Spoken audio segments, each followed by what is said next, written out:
right, guys, welcome back to another video. We have a lot to talk about today, starting off here with some Starfield and Fallout news from a Todd Howard interview, plus a bunch of other things. But before we do get into it, if it is your first time here, or if you've been watching for a while and you haven't subscribed, make sure to hit that subscribe button if you like daily gaming news content. And also check out my Spotify. Link is in the description below. But let's start off here.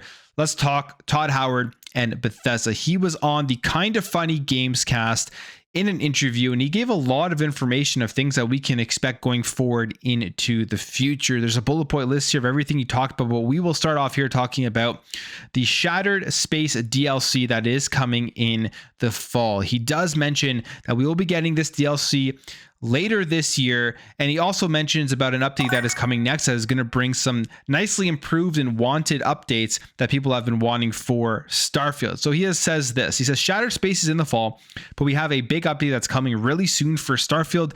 There's a lot of stuff. We redid the map stuff, so we have some city map stuff. And he says the first major expansion is coming next year and will feature new story content, new locations, new gear, and much more. Now, this Shattered Space DLC, a lot of people are looking forward to it. I mean, if you enjoy Starfield, of course, you're going to really want to see some new story content and locations that you're going to be able to play through and explore. I'm pretty excited for that, kind of see how they can update the game, make it better than the original part of the game with all of the updates that they've given throughout this year with Starfield, incorporated that all into the Shattered Space DLC. It should be pretty nice. So that's cool to see. And then he talks about the next update that is coming and saying that the update that we have coming next, I think it's going to get announced in a few days this week, and then be on Steam Beta, has got some great stuff for shipbuilding in it as well. So if you're somebody who loves shipbuilding and you've kind of felt like it's gotten dry over the last little bit when it comes to doing it in Starfield, you're now going to have an update. So excited to see exactly what that is going to mean. Didn't really give too much more details on what is coming, but information for Starfield is coming soon. And then we're going to be able to play that nice DLC coming out in the fall of this year. Now, when it comes to Fallout and working with other studios and finding ways to get more output from Bethesda, because I feel like that's one of people's biggest complaints about Bethesda is just how long it takes between the games. But it makes sense with the scopes of the games and how big that they are. You really don't want them rushing anything. You want them to be able to put out the best possible product, but there are other ways you can get more output and still put out great products, and that is just finding other developers to work with to make sure that they put out the vision that you have with the game. You think about partnering with Obsidian with Fallout New Vegas. And Todd Howard says Bethesda's focus on finding ways to increase output. So here's what he says. He says, they do take a long time. And so I think one of the things we're focused on here is obviously making sure they're of the highest quality, but also finding ways to increase our output, because we don't want to wait that long either, right? It's never our plan, but we want to make sure we get it right. He says, I would say we've always had those conversations. We did a lot of things for the show, and he's specifically here talking about Fallout, the TV show, and how successful that has been, and piggybacking off of that with another Fallout game. Continues here and says, it might seem like there isn't a big new game out. We added content into 76 for the show. 76 is a really great map expansion that's coming this summer with Skyline Valley. And that makes sense. I mean, yes, there is no brand new Fallout game that was released with the TV show, but we did see those huge surges in Fallout 76 and Fallout 4. But Fallout 76 is the main thing here, which I think they are hoping people would jump into and experience it for the first time, or continue to play it or jump back into it if they hadn't played it for a while, because it is a game that when it was launched, not many people were very high on it. They didn't like it. There was bad reviews. It got pretty much crapped on, but now it's in a state where it is a good game. So if they can draw people into it off of the TV show, you probably have a higher chance of keeping them playing, and they're adding more content like he says this summer. He says here, continues, so we look at what we're doing with the franchise and say, do we still feel good about it? I can reveal it now. Our runway for Fallout as a franchise. When is season 2 happening? What are we doing on mobile? What are we doing on 76? What are we doing with this thing? What are we doing with this other thing?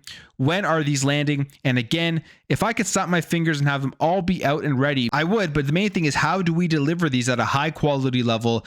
That's always the most important. So that's not surprising at all. I mean, that's the reason why it does take so long. And they're probably a little bit wary of giving their babies over to a random developer in case they don't put it out and make what they want them to make, or make it the way that they believe it should be made, or make it to the same quality that they believe the game should be at. But we've seen that with Obsidian and Fallout New Vegas. So people are always going to ask that question: why not just try to get them in there, make another Fallout game, or try to get another developer that's similar, work with them in a way that they can put out a product like Fallout New Vegas? And Todd Howard says, first of all, I'll say they did an amazing job with New Vegas. I can't speak to things that we're doing with the franchise in the future, obviously, but New Vegas is a very, very important game to us and our fans. We think they did an incredible job. So there you have it. He is thinking of how can they get more output, and then obviously that balance of quality versus just putting out more content. Me personally, with all the games out there right now that are in my backlog, I'm okay with waiting. I'm okay. I want to make sure that the games do come out at the best possible quality. And if that means waiting a long time between the sequels and releases, then I will wait and I will jump into a Fallout 76 or something to get my fill. Now, when it comes to the TV show, this is pretty crazy how successful the Fallout TV series has been. Got some stats here that it has been watched by 65 million viewers in just 16 days. And this says here that the achievement makes the series the second most watched title since the release of The Lord of the Rings, The Rings of Power in 2022. And according to Amazon, the show is its most watched ever among adults 18 to 34, with 60% of the show's audience coming from outside the United States. Amazon is yet to report on specific data, though, including the metrics on how viewers are counted and their watch times. And they say just days after the show's official release, Amazon renewed the series for Fallout Season 2. I mean, of course, with how popular it is, they want to make sure Fallout Season 2 is coming. They can make way more money off of that as well, as it continues to snowball and continues to improve and get better. And you're hoping here that Season 2 is going to be a better season than Season 1, even with how good Season 1 has been. But 65 million viewers in 16 days, you're going to have a huge offset of people interested now in the IP, going to check out the video games. And that's why we are seeing these huge surge in numbers with these Fallout games on Steam. And then you have the Fallout 4 Next Gen patch that's come, which is bringing more hype to it. So it is kind of a mini resurgence now of Fallout, as people are waiting for the next mainline release of the game. Now, besides those major things, he also did mention that he has no plans to retire anytime soon, and that new display modes for consoles will be coming. So go check out the interview if you want the in-depth about everything he did talk about. But looks like it'll be a pretty good year here for Bethesda content with the games that are already released. All right, let's talk about Stellar Blade, because Stellar Blade has been all over the news, all over the gaming news, for the censorship that Sony has put into the game, and people now wanting to boycott the game, where previously it was kind of their golden game, where it was finally one that didn't have any censorship and it was what people wanted. And think it was just been a crazy wild ride here with Stellar Blade. And now we are seeing it expand even further. There's a huge petition going on. And on top of that, players are actually refunding Stellar Blade and saying that they want their money back because they bought the game under false advertisement claims. Now, if you remember, I think it was last week or the week before, there was an article that came out and it was talking about how Stellar Blade was completely uncensored. It was the same across every single region. I made a video, or part of my news video, talking about that. And then when the game launched, that seemingly wasn't the case. There was a big controversy, and then there was some other censorship stuff that got thrown into the game with the clothing, or some changes. You could say whether you call it censorship, changes, whatever it is. It wasn't the exact same across every region. And this is kind of what people here are complaining about and trying to get their money back for. It says here, the PlayStation Store will seemingly issue a refund for digital copies of Stellar Blade if the reason is for false advertisement. The proof first posted on Asmongold's subreddit shows a refund being issued. While the image doesn't state the reason for the refund, the user who posted it says they got it by using false advertising as the reason. And they say, over the weekend, players took to social media to complain about apparent censorship in an outfit of Eve's within the game. The outfit, a one-piece bathing suit, saw Eve's chest covered a bit more, as well as her hips. It's gotten so much attention that there is even a petition with nearly 50,000 signatures to remove the censorship. So there you have it. This is pretty crazy. I mean, I haven't played the game yet. I haven't really checked out all the censorship people are talking about, but the reality of the situation is, whether you think this is stupid or not, or you think people are overreacting or not, if people did buy a game based off of the news articles and based off of the news that did come out saying that the game was the same across every single region, and that there would be zero censorship for this game, I guess you could say they do have a case here to get a refund. And PlayStation is providing that refund with the fact if people are saying that there is false advertising. And again, I haven't played it, so I don't know the exact extent of what the complaints are about. However, this is going to be very interesting to see how it affects the overall success of this game, because before this game did launch, it seemed like it was going to be an absolute success in sales. It did pretty good in the reviews, 82, 83 Metacritic score, when there was a little bit of thought there before the game launched that you would have reviewers not giving it good reviews because they were on the other side of the coin in terms of how they felt about the character and the way she looked and stuff. And then you had the gamers who were all excited about this. But then the reviewers actually, I thought, did a pretty good job of being very fair with the review. So it had beaten that. And then you would have thought it was going to sell very well. But now, because of Sony going in there, adding some censorship to the game, it could really have a huge effect on the actual final sales, especially if a lot of people are getting refunds. And I don't know if this is Shift Up's problem or not, because they can't really do much if Sony is going in there and telling them they have to censor it to release it in a certain region or not. But we will continue to see how this entire story unfolds and what happens at the end of the day with Stellar Blade sales and all of that type of stuff. Okay, let's talk about Xbox Handheld. We've heard nonstop rumors that Xbox is working on a handheld for the next generation of gaming.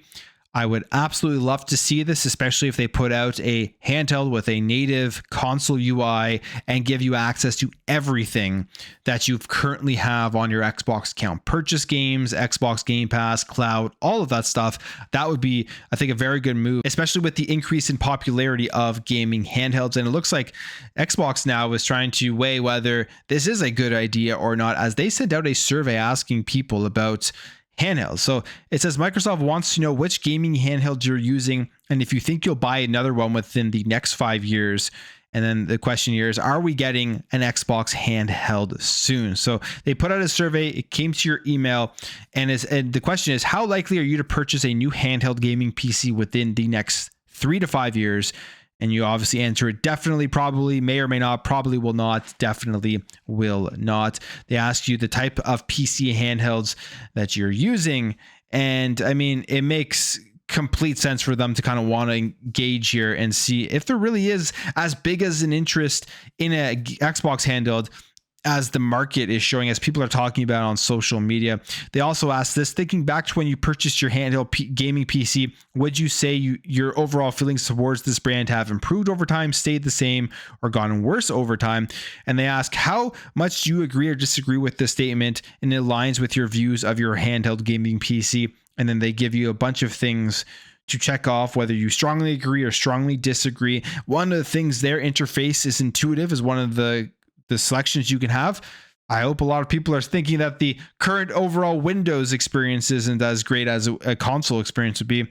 And then they ask, which of these motivated or encouraged you to purchase a handheld gaming PC, and a bunch of other questions there. So there you have it. I mean, it looks like they're really revving up here to gauge the interest in a gaming PC and a native Xbox handheld. And I think it would make great sense to do that. And we have the Nintendo Switch 2 that's in the rumors, and that's going to be coming out. So those things will be direct competitors if they do release them. It will be interesting to see how they open this thing up. If they're just going to keep it only the Xbox ecosystem, or will they give like a console UI, but then also give you access to the Windows side of things, and maybe give you access to Steam and your libraries over there? It could be honestly the ultimate handheld gaming PC if they're able to do this correctly. Okay, let's jump over here And let's talk some Remedy, because Remedy put out their recent report, their investors report, and we got some more information as to how far along some of their projects are. So this is pretty exciting. Max Payne 1 and 2 remake are expected to move to full production in Q2 2024. They have a game codenamed Condor, part of the Control franchise, that is already in full production, and Control 2 is expected to advance to production readiness stage in Q2 2024, and then Kestrel in the concept stage. So these are all their games that they are working on right now. I'm very excited for the Max Payne remakes to see how they are going to bring those to modern times. I mean, they're incredible games, and people I think have been wanting these remade for a while. So that is very, very cool to see. And then the other stuff they have working on too, I think will be fun. I mean, the Control franchise, codename Condor, that's going to be cool. And then of course, Control 2 and Kestrel, we don't really know what it is. Now, in terms of Remedy, when Xbox is talking about their competitors and PlayStation is talking about their competitors, Tencent is a major one for both of them. And we're seeing Tencent here tripling its investment into Remedy Entertainment by almost 15%. So they are continuing to put their hands into different pots, try to grow and become more of a dominant player, even though they're already an extremely dominant player within the gaming industry. Now, a couple of more things. Returnal, developer Housemarque teasing a mystery project that should be shown off or announced today. They put out a tweet yesterday with just a picture, shattered glass with eyes in it, saying tomorrow, which would mean today. So if you like Housemarque and you liked Returnal, this is a PlayStation studio, looks like we're going to be getting an announcement. This is great. I mean, I want to see more announcements from PlayStation first party studios and what they have in the works. So excited to see what Housemarque has up its sleeve. I'm guessing it will be a similar style of game to Returnal, but in a brand new universe. We have the Xbox dashboard getting a pretty cool upgrade. I mean, I like that they are doing this. It says here from Tom Warner that Microsoft is testing a new Xbox Home UI dashboard update that lets you enable game art backgrounds with any dynamic or regular background, much better than having to use a default background to get the game art feature. So previously they had created game art for certain games for your background, and you could select those, but it wouldn't really give you that option to enable it for every game that you have on your bar there when you're going across left and right. And now they're going to be enabling that for you so that when you scroll across your Xbox UI, you will be able to choose whether you want the dynamic or regular backgrounds for your games that you have on your console. So cool. I mean, I think it's been a long time coming, but happy that it's there finally, where you're going to be able to have that choice on kind of what is being shown up more dynamically on your Xbox UI. But I will end the video there, guys. If you did enjoy this video, make sure to hit that thumbs up. If you are new here, hit that subscribe, and I will catch you guys in the next video.